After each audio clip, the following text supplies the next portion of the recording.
So yun mga kababayan, no? So actually bukod nga po dito kay kay Rowena Guanzon, no? Ang nakakatawa pa kasi dito. Syempre, alam naman po natin no, na may nagtatanggol pa rin po diyan, especially mga DDS. Kasi nakita ko talaga may mga nagtatanggol pa kasi. Kaya lumalaki yung ulo niya ni Rowena Guanzon eh.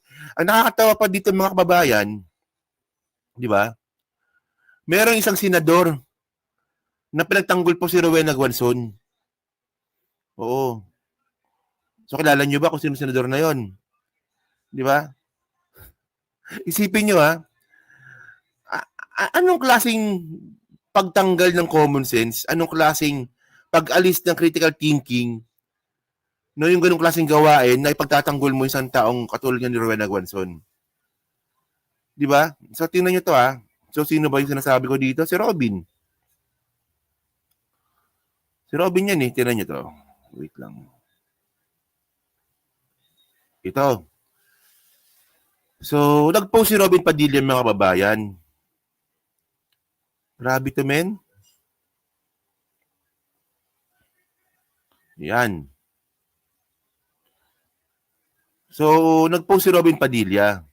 At syempre, dahil nga po sa tatanga-tanga yun si Robin, 4 hours ago to, no? Pinagtanggol niya si Rowena Guanzon. And by the way, no, napaka-bullshit po ng statement ni Robin na to. Ewan ko. So ngayon natin nyo to Di na nakapagtaka si Ruben, no? Kaya nga eh. Oh. Ito, basahin muna natin to bago natin reaksyonan So sabi niya dito. Wait lang. Yan. Sabi niya dito, ipinagtanggol nga ni Atty. Guanzon ang karapatan ng bawat Pilipino. Puta. Yan So, sige. Continue muna natin, di ba? Pinagtanggol nga ni Atty. Guanzon ang karapatan ng bawat Pilipino. Walang sinumang dayuhan ang maaring magpalabas sa kahit na sinong Pilipino sa kahit saang lugar sa sarili niyang bansa, may ubo man o wala.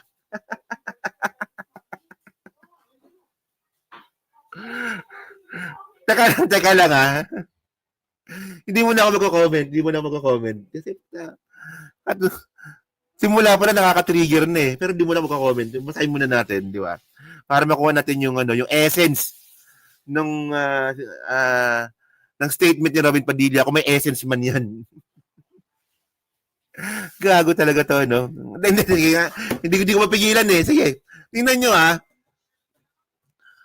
Puta, kinonekta ni Robin Padilla yung pag-ubo ni Rowena Guanzon para daw pagtanggol ng Pilipino sa ibang bansa.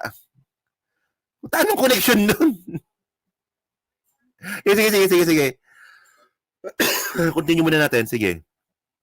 Sabi dito, pasalamat nga ang dayuhan na yan at hindi siya kinuyog sa kayabangan niya na sitahin na isang senior citizen. Okay, sige. Pambihira din ang mga troll, sabi niya. Kapag mga kakulay ninyo ang mga may pahayag laban sa pagmamalabis ng mga Chino sa EEZ at WPS, putang, talaga, no?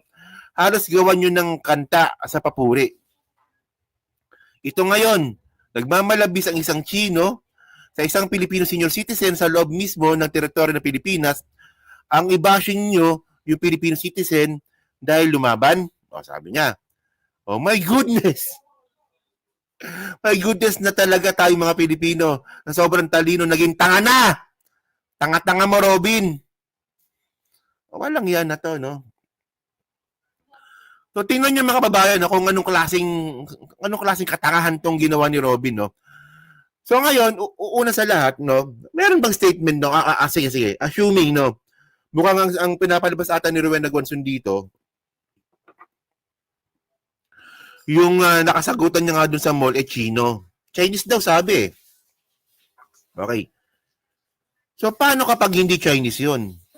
So, paano tayo makakasigurado na Chinese nga yung nakausap ni Rowena Guanzon? Tandaan nyo kanina, ano sabi ni Rowena Guanzon kanina? Putang ina mo ka, hindi ka naka-Rolex.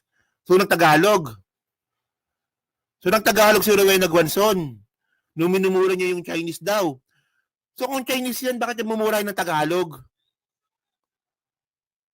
Oh. So ngayon, ang nakuha pa lang po nating statement kay Rowena Guanzon. So paano kung ako hindi Chinese yan? Paano kung Filipino-Chinese? Well, Filipino pa rin yan. Paano kung mukhang Chinese lang? Mali mo, Japanese yun. So Chinese ka agad. Di ba? Oh, ang problema sa iyo, Robin, kinampihan mo kagad si Guanzon. At alam niyo kung ano pinaka-bullshit dito ang sinabi ni Robin Padilla? Nung kinonekta niya po ito sa West Philippine Sea. Oh, sabi niya dito, oh, pambihi, at saan ba yun? Oh. Saan ba yung sinabi niya dito? Oh. Walang sino man na dayuhan ang maaaring magpalabas sa kahit sinong Pilipino sa kahit saang lugar sa sarili niyang bansa, may ubo man o wala. Oh. Masalamat niyang dayuhan na yan at hindi siya kinuyog sa kayabangan niya na sitahin ng isang senior citizen. Oo. Pambihira din ng mga troll kapag mga kakulay ninyo ang may mga pahayag laban sa pagmamalabis ng mga Chino sa EEZ at WPS, halos gawan nyo ng kanta at papuri. O, tingnan ninyo, di ba? Bakit mo ipipilit na i-connecta? Yung nangyari kay Rowena Guanzon sa mall, kung saan nga siya nagwala, doon nga po sa nangyayari nga pong pagmamalabis nga ng China sa West Philippine Sea. Kahit napag-tumbling-tumbling ka dyan, Robin, no? Hindi siya connected. Hindi siya konektado. Diba? Anong koneksyon, mga kababayan, nung WPS at EEZ dun po sa nangyari kay Rowena Guanzon? Bobo ka nga, Robin. Buha ka ng ina ka eh. Bobo ka nga eh. Tingnan nyo, mga kababayan, no? Tingnan nyo, ha?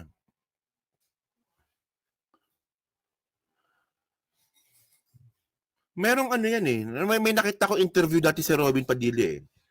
In-interview niya si Digong. Oo. Pero baka napanood nyo na rin yun, no? In-interview ni Robin Padilla si Digong. Tapos sabi ni Robin Padilla, alam mo, Pangulo, pumunta ako sa West Philippine Sea. Dala ko yung bangka. Bangka ng dala namin.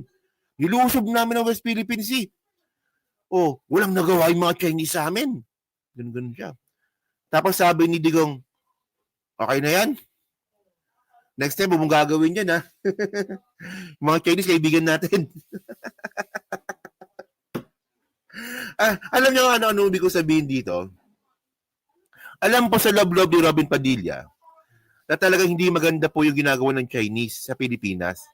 Alam ni Robin Padilla yan, nilusob niya nga eh. Di ba nilusob niya nga eh? Totoo yun, nilusob ni Robin Padilla po yung West Philippine Sea. Bitbit niya ng po ata motorboat. Totoo yun. Buti pa nga si Robin ginawa yun, di ba? Si Digong hindi. Yung jet ski niya, wala na lang eh. So, ibig sabihin nun, naniniwala po si Robin Padilla na nagmamalabis po yung China. Pero nung sinabi nga po ni Digong na okay na yan, kaibigan naman natin yung China, bigla siyang nag-iba ng statement. So, ibig sabihin nun, walang paninindigan yung buwakan ng ina na yan. Ito yung example ng mga kababayan ng kulto. Nakuha niyo yung point ko, naniniwala siya na may pagmamalabis po yung China, pero sinabi ni Digong na pabayaan mo na yan, sumunod naman po siya. So walang paninindigan. Sabihin niya ba naman na kasunugin ba naman siya, Patak Duterte siya, hindi katangahan po yan. Alam mo, gawin mo ito Robin Padilla, no? Ito, tinan niyo to. Oh. Tinan niyo, oh. Yung ano na yan, oh, puta, tutuwanin mo na yan. Oh. Ano yan, bring him home. Oh, tutuwanin mo na yan. Patato mo sa mukha mo. Oh, punta kang tattoo shop, patato mo sa mukha mo si Duterte. Total, ang nangyari naman dito, hindi ka naman nagiging senador ng taong bayan. Nagiging senador ka dito ng mga Duterte. Tingnan niyo naman yung mga kababayan, no?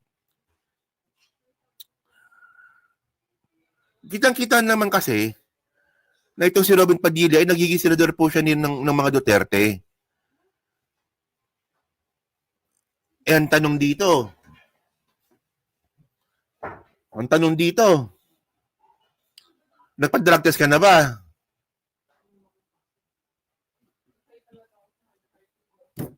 Oh. Bago mo magsita-sita diyan sa ibang mga issue, yung issue mo, tapos na ba yung issue mo? Di ba na yung mga staff diyan nahulihan na na nagmamariwana? Ayun ba settled na ba 'yon?